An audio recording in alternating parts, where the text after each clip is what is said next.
रुपए को कैसे देखते हैं कि रुपए में लगातार हम वीकनेस देख रहे हैं और $96 के ऊपर सस्टेन कर रहा है, तो ऐसे में रुपए की चाल कैसी नजर आ रही है आगे आने वाले दिनों में?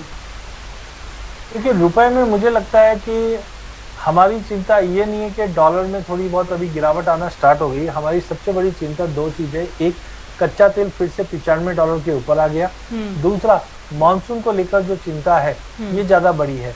तो रुपए में इस वक्त समझो 96, 40, 50 के करीब ठीक है ट्रेड करता हुआ दिखाई दे रहा है, बट हाई पॉसिबिलिटी है कि हम जल्द 97 की तरफ रुपए को बढ़ते हुए देखेंगे। तो अजय जी, अभी क्या लग रहा है कि नॉन एग्री कमोडिटीज़ में अगर देखें तो एक ऐसी कौन सी कमोडिटीज़ की तरफ अभी ध्यान रखना चाहिए जिसमें कल के जो डेटा को भी ध्यान में रखा जाए और नेक्स्ट वीक में जो प्रॉफिट देती हुई दिखाई दे? सोना, चांदी, कच्चा तेल या बेस मेटल, कौन सा सेफर साइड होगा?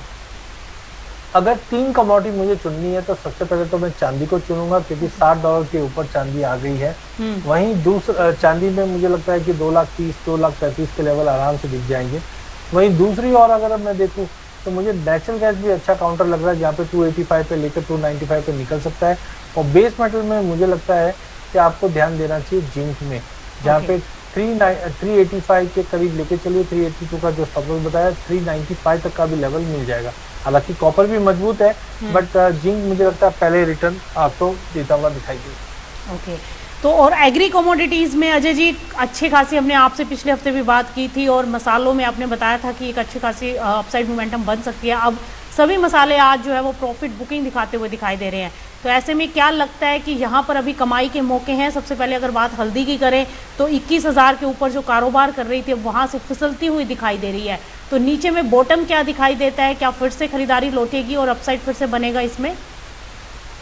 देखिए, हमने हल्दी के अंदर 25 जून मतलब आज मोटा मोटी एक महीने के अंदर एक जबरदस्त तेजी आते हुए देखी। हमने देखा था कि 25 जून के करीब भाव करीबन 16,200 का था और हाई में हमने करीबन 21,800 का लेवल देख लिया, जो 34% की तेजी है। यहाँ से हो सकता है मार्केट थोड़ा कंसोलिडेट करे, 19,800 तक का एक बार पुल बैक दिखा दे, बट 19,800 के बाद मार्केट वापस तेजी करेगा 22,000 का लेवल तोड़कर। हायर साइड पे मुझे लगता है कि प्राइजेस वापस 24,000, 25,000 का लेवल दिखा दे। बट एक बार मुझे लगता है कि अगले 2-4 दिन मार्केट में थोड़ा गिरावट रहेगा, तो एग्रेसिव बाइंग मत कीजिए, थोड़ी बहुत प्रॉफिट बुक करके काम कीजिए। ओके, और धनिये को लेकर क्या लग रहा है? धनिये में भी करेक्शन देखने को मिली है। अब धनिया वैसे तो 16,000 के ऊपर कारोबार कर रहा था, लेकिन अभी ब्रेक कर दिया आज के कारोबारी सत्र में और 1% की गिरावट है, तो क्या ये आज गिरावट बढ़ेगी या फिर लगता है कि नीचे से फिर से रिकवरी आएगी?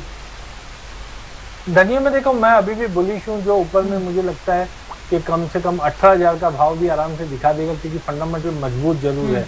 बट एक इसमें भी धनिया के केस में भी अगर हम तेजी देखें तो वन साइडेड तेजी आई हुई है। अगर आप देखेंगे 5 जून जब जून चालू हुआ था तब भाव था करीबन 12,500 के आसपास का, और अब हम देख रहे हैं 16 के करीब, मतलब इसमें भी 34% की बड़ी तेजी बन चुकी है।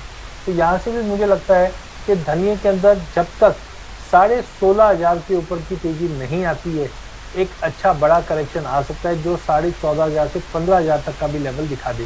तो धनिया के अंदर थोड़ा सा प्रॉफिट बुक करना स्टार्ट कर लीजिए, 16,500 का स्टॉप लॉस लगा दीजिए। नीचे में मुझे लगता है 14,500 तक का भी लेवल इसमें आ सकता है, तो बेटर एक बार प्रॉफिट बुक करना चाहिए धनिया में। और अजय जी, जीरा तो आज पॉजिटिव दिखा रहा है, 21,000 के ऊपर निकल गया, तो यहाँ पर जीरे के को लेकर क्या स्ट्रेटेजी, क्या ये लेवल्स ठीक है, यहाँ पर फ्रेश पोजीशन बनाई जा सकती है या थोड़ा वेट करें? जीरे में भी वेट करना चाहिए। वैसे भी देखिए, इसमें भी रैली जो बनी है वो काफी शानदार थी। हमने 2 जून को इसका भाव था 18,800 का और ऊपर में हमने 13% की तेजी देख ली, जो होनी नहीं चाहिए थी एक्चुअली, क्योंकि कैरी ओवर स्टॉक हमारे पास काफी ज्यादा था। बट डिस्पाइट दैट हमने देखा कि ये रैली अच्छी आ चुकी है। तो मुझे लगता है कि यहाँ पे जीरे में थोड़ा वेट एंड वॉच कीजिए, ना शॉर्ट ना लॉन्ग, क्योंकि 21,500 के ऊपर गया तो तेजी भी कर सकता है ये। टेक्निकली लेकिन फंडामेंटल उतने मजबूत नहीं दिख रहे मुझे, तो मुझे लगता है जीरे में थोड़ा वेट कीजिए, जब तक सिग्नल नहीं आता क्लियर हम नई पोजीशन के लिए वेट करेंगे।